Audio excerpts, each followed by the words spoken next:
Good morning. Good morning. Good morning. Or evening, because you never know when these things are going to get uploaded. Sometimes it's the next day because I don't even know why. Sometimes they won't upload. We'll get it figured out eventually. I bet we do.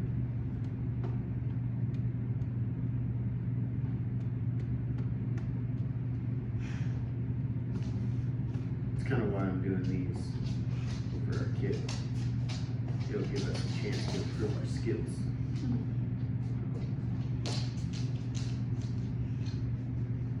Good girl.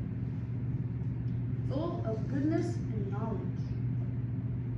Now I myself am confident concerning you, my brethren, that you are also full of goodness, filled with all knowledge, able also to admonish one another. Romans 15:14.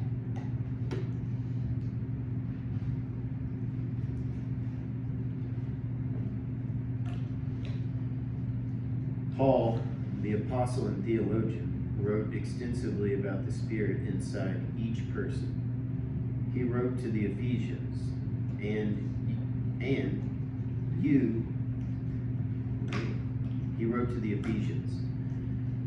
you he made alive, who were dead in trespasses and sins, in which you once walked according to the course of this world, according to the prince of the power of the air, the Spirit, who now works in the sons of disobedience. Ephesians 2:1-2. After conversation, those who are spiritually dead are made alive. This same Paul told the Roman believers they were full of goodness and knowledge. The gospel changes everything about a person. When you accept Jesus Christ and his work on the cross by faith, and when you place your trust in his power to forgive and change you, your old self dies and you become new. Elsewhere in Romans, Paul said, if Christ is in you, the body is dead because of sin, but the Spirit is life because of righteousness. 8:10. You have a new kind of life because of the Spirit of God dwelling within you. The most revolutionary and transforming thing you can do is place your confidence in Jesus and his indwelling Spirit. Lord, today move me from being sinful to righteous, from being selfish to selfless, from being evil to good. I trust you. Amen.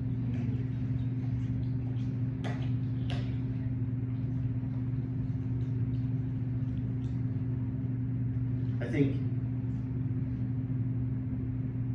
for me, it's always been interesting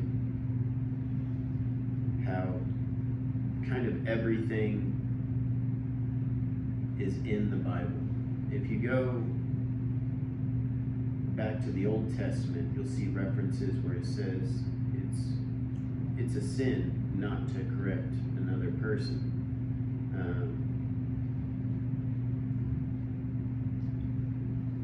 Not a pastor, a philosopher, or theologian of any type, but I think that pertains mostly to fellow Christians.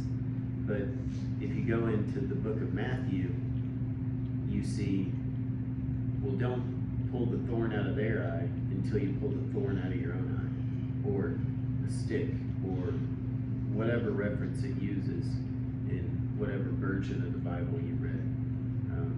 Don't correct them until you've corrected yourself, which somebody that kind of fancied themselves a bit of a theologian I was talking to recently said, well, see, it tells you don't correct other people there. I didn't agree with that. But then you see here in Romans, also in the New Testament, it says, and able also to admonish one another, which is to me kind of another reference saying you should correct each other. I think that when you're correcting one another, it's important, and it's, again, just my opinion and how I wish people would handle me. Sometimes I think people are scared to correct me. I don't get it. But, and I wish I had acted more like this in the past to take my own advice that I have today. But you should correct the people around you. You should correct the ones that are close to you. You should correct the ones that know they can trust you.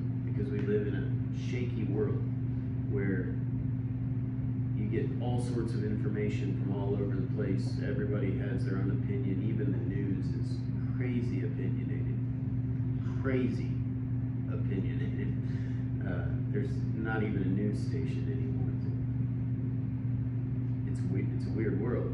So you correct the ones around you that you know you can trust and they know they can trust you.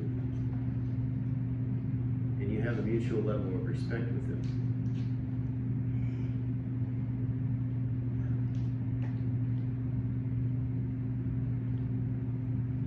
Or if you're a pastor, you correct the ones in your church.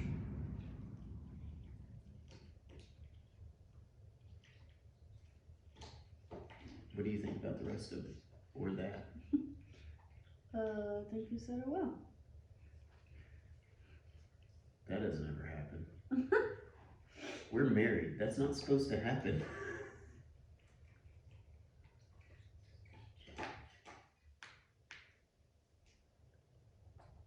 I tell you this all the time, but I wish you'd correct me more. You do tell me that. I've been getting better. That's one thing marriage is about. To me. Someone you know you can trust no matter what. Yep.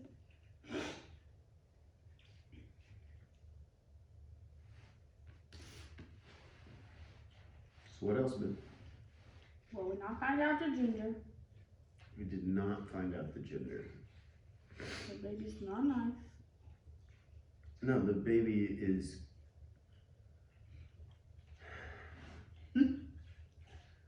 that baby's a McStannick. That is a McStannick. That's what it is. McAllister Stanley Nichols. McStannick. We go in there, and the baby's just sitting there, legs crossed, arms crossed over its legs like this, arms occasionally, whoop, whoop, whoop, whoop. I saw the arms go like that a couple of times, and the doctor's just like, yeah, we're not finding anything out today. You're gonna have to wait for your anatomy scan. Which is this Thursday? Mm-hmm. That's not that far away. Nope. Are you excited?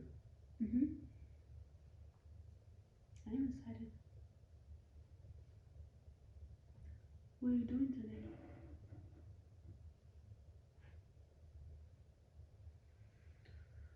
So tried to fix the toilet yesterday, but just I thought all I had to do was replace the wax ring, but there's a thing called a flange underneath that attaches to the end of the sewer pipe. That flange had just completely rusted out, so I had to replace the flange, and then the pipe wasn't a standard size pipe, so I had to get creative replacing the flange, but it worked out, and the guy at Lowe's helped me out, and then reattaching it to the wall, found out I had to replace the toilet valve, replace the toilet shut-off valve, to find out that the pipe that connected from the toilet shut-off valve to the toilet needed to be replaced, and that's where we're at now. And then after I do that, hopefully, I can, Lordy help us. Hopefully I can get to some more of the flooring in the hallways and such. I had hoped to get to that yesterday. I thought the toilet would be a 1-2 hour fix, but anything plumbing in this house, we highly recommend that if you have a little thing going wrong in your life or in your home, because I think this is just representative all across the board, take care of it. Take care of that little thing. Like I learned a week or two ago about dog hair in the car. I'm on my second or third vacuuming of both cars, and it's 90% better. But if I had just kept up with it once a month, every other week, then I would be able to actually get it clean. But now, when I go to clean it, it's like, well, I can spend the whole day doing it, or I can spend an hour to an hour and a half, and then come back to it in a couple of weeks, spend an hour and a half, and then maybe 30 minutes the next time, and be happy with it. If you got something going wrong, just take care of it. That way, all the other pieces don't take strain in the chain. So that's my plan. Toilet, hopefully floors. Pray for me. It's funny, but it's not funny.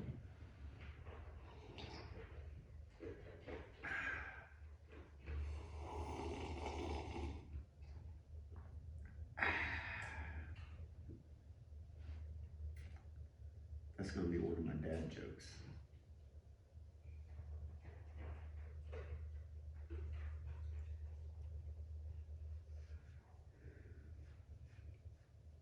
I think that's it.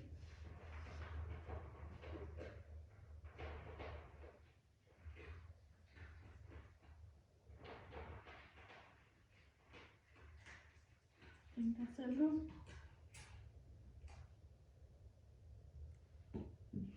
Dwell on this.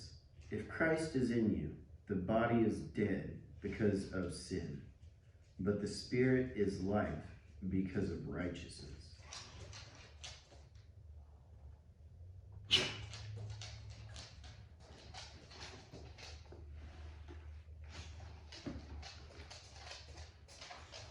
Oh, let's do it.